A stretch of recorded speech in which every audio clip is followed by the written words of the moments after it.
काफ़ी टाइम से ट्रंप सरकार खामोश थी और आज एकदम से जी जैसे अंडे उबलते नज़र आते हैं। आज ट्रंप सरकार कुछ उस तरह के मूड में नज़र आ रहे हैं। यूरोपियन यूनियन से बिग नो सुनने के बाद, क्योंकि यूरोपियन यूनियन ने बोला था कि हम इंडिया पे कोई टैरिफ नहीं लगाएंगे, आज ट्रंप ने वर्चुअल मीटिंग बुला ली है G7 कंट्रीज़ को। उनको बोला है कि आपने इंडिया पर सैंक्शन लगाने, लेकिन 50% से 100% तक सैंक्शन लगाने हैं। जनाब, ये वही G7 कंट्रीज़ है जब G7 समिट होता है नरेंद्र मोदी को एज अ स्पेशल गेस्ट वो इनवाइट करते हैं। और अगर इटली की जॉर्जिया मेलोनी की बात करें, नरेंद्र मोदी की बेहतरीन दोस्त और G7 के बहुत से ममालिक इस वक्त अपनी फॉरेन पॉलिसी जो है इंडिया के साथ बेहतरीन तौर पे लेके चल रहे हैं। क्या ट्रंप का ये वॉर भी खाली जाने वाला है? क्योंकि अब तक के जो रिजल्ट वो हम आपके साथ शेयर करें कि इंडिया ने अगस्त में सबसे ज्यादा जो है मात्रा में रशिया से ऑयल खरीदा और अमाउंट में बता दूं 2.9 बिलियन यूरो का ऑयल जो है रशिया से परचेज किया। चाइना नंबर 1 पे आता है, 3.1 बिलियन यूरो का ऑयल जो है क्रूड ऑयल चाइना ने परचेज किया। और दोनों ही मुल्क इस वक्त रशिया से भरपूर फायदा उठाते नजर आ रहा है। इंडिया तो सबसे ज्यादा इस वक्त जो है इंडिया की 5 उंगलियां घी में है, क्योंकि वो सस्ता ऑयल, क्योंकि अभी 5% डिस्काउंट भी मिल रहा है सिर्फ और सिर्फ इंडिया को। और ये ऑयल वो यूरोपियन यूनियन को बेच रहे हैं और पूरा यूरोप इस वक्त इंडिया के तेल के ऊपर चल रहा है, भाग रहा है। और क्या ट्रंप को G7 भी नो बोलने वाले हैं? डेफिनेटली नो बोले, क्योंकि इंडिया के G7 कंट्रीज के साथ फ्री ट्रेड एग्रीमेंट भी है और साथ साथ इनके लीगल जो कॉन्ट्रैक्ट है वो बहुत ज्यादा स्ट्रॉन्ग है। ट्रंप इस वक्त बिल्कुल बावला हो चुका है और वो चाहता है कि कहीं भी कैसे भी करके रशिया की वॉर रुकवाए और उसके लिए ख्वाह इंडिया के ऊपर उसको इकोनॉमिकल सैंक्शन लगाने हो, मिलिट्री सैंक्शन लगाने हो, ट्रेड सैंक्शन लगाने हो, ट्रंप ये करने से बाज नहीं आएंगे। और जीत किसकी होगी? बड़ी डेमोक्रेसी मतलब अमेरिका की या मदर ऑफ डेमोक्रेसी? बाद इसने जो है वो अपनी साइड जो है वो बदली और फिर धमकाना और डराना जो है वो शुरू कर दिया।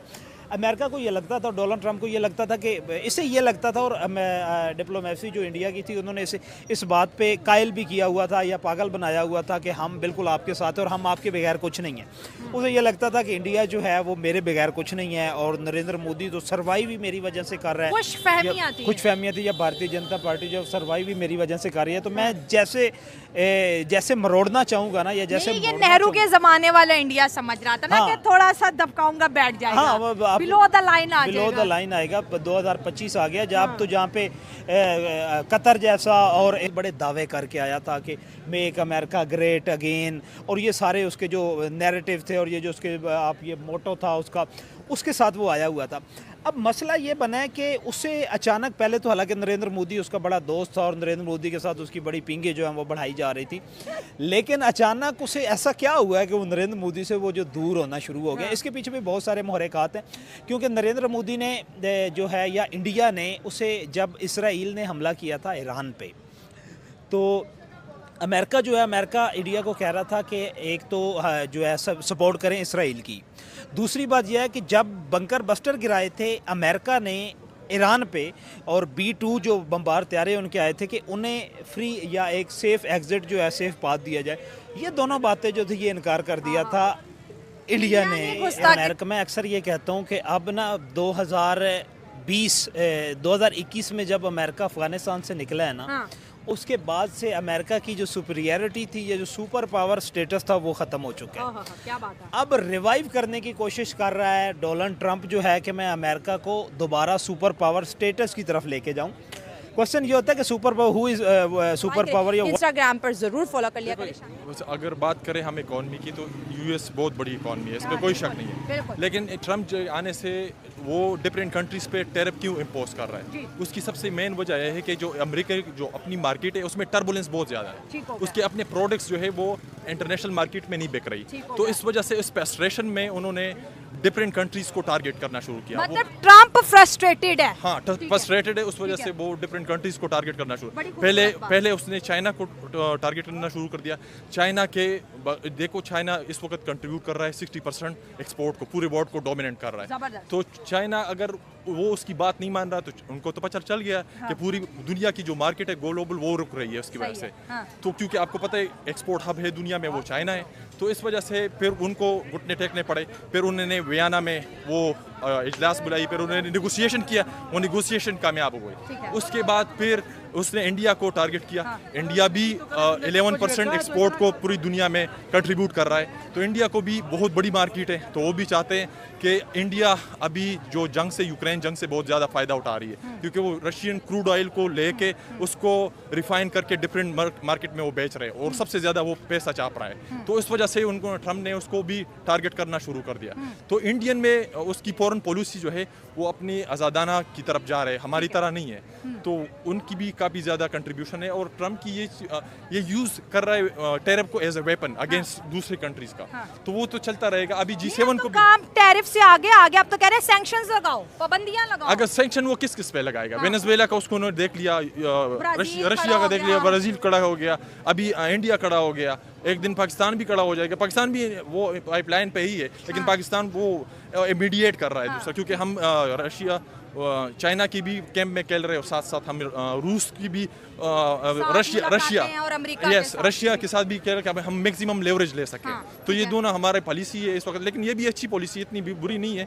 और साथ में इंडिया को वो कर रहे हैं, तो इंडिया भी उसके अगेंस्ट रिटेलिएट में वही टैरिफ उस पर इम्पोज करेगा। आपने कहा कि इंडिया डेफिनेटली रिटेलिएट करेगा और पहले वो ट्रम्प को मौका देंगे और फिर इंडिया ज़ाहिर रिवर्स टैरिफ या सैंक्शन लगाएगा। सर G7 का जब भी इजलास होता है, नरेंद्र मोदी को काफ़ी सालों से वो एज अ गेस्ट बुलाते हैं और उनका ये कहना है कि बेशक ये ग्रुप G7 कंट्रीज़ का है, लेकिन इंडिया एक ऐसा मुल्क बन चुका है जो इस वक्त वर्ल्ड इकोनॉमी में, जैसे आपने बोला कि चाइना के बाद वो भी कंट्रीब्यूट कर रहा है। अब आपको क्या लगता है कि G7 इंडिया पे 50 से 100% तक टैरिफ या सैंक्शंस लगाएगी, या वो ट्रम्प सरकार को बिग नो बोलने वाली है? आपको क्या लगता है?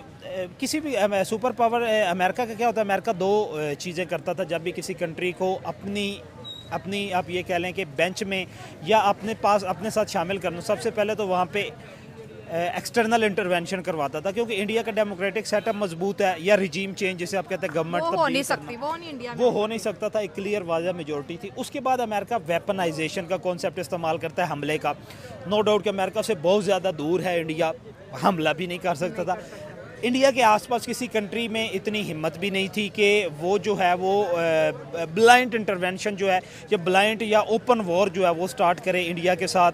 नेपाल होगा या बांग्लादेश को, हालांकि उसने थोड़ा थोड़ा दाना डाला था कि वो उस पर जो है उसमें भी वो। उसके बाद तीसरा और आखिरी वेपन इनके पास यही होता है, इकोनॉमिक वेपन, या जिसे आप लोग इकोनॉमिक वॉर हेड या टेरिफ वॉर या टेरिफ वेपन जो है। अब इसने ये पहले तो ट्रंप ने टेरिफ जो है वो स्टार्ट करना शुरू किया कि 7% से 10% से 15% से 25%, और अनाउंस करता था, इम्पोज नहीं करता था कि किसी न किसी तरीके इंडिया जो है वो ट्रेड डील मान जाए, जो हमारे कैंप में आ जाए। उसके साथ मसला क्या था कि इनको रशिया के कैंप से निकालें, क्योंकि रशिया इस वक्त अमेरिका से स्ट्रॉन्ग नज़र आ रहा है अमेरिका को। सही बात है। रशिया का ऑयल प्रोडक्शन जो है वो बहुत ज़्यादा है पूरी दुनिया में। उसी नमस्कार दोस्तों, फ्लेक्सी न्यूज में आपका स्वागत है। अभी खबर निकल कर आ रही है, यूरोपीय संघ ने ट्रंप के प्रस्ताव को ठुकराया, यानी उनकी बात को मानने से इनकार कर दिया, जिससे ट्रंप पूरी तरह से बौखलाया हुआ है और उसने सुबह G7 की बैठक को बुलाया है और G7 की बैठक को बोल रहा है कि वो इंडिया पे 100% का टैरिफ लगाए। अब देखते हैं क्या होता है ये डिसीजन में, बैठक उसकी बात मानती है या नहीं मानती है। आपको क्या लगता है, ट्रंप की बात को माना जाएगा या नहीं माना जाएगा? कमेंट में जरूर बताइएगा। अभी तक आपने चैनल को सब्सक्राइब नहीं किया, सब्सक्राइब कीजिए। धन्यवाद।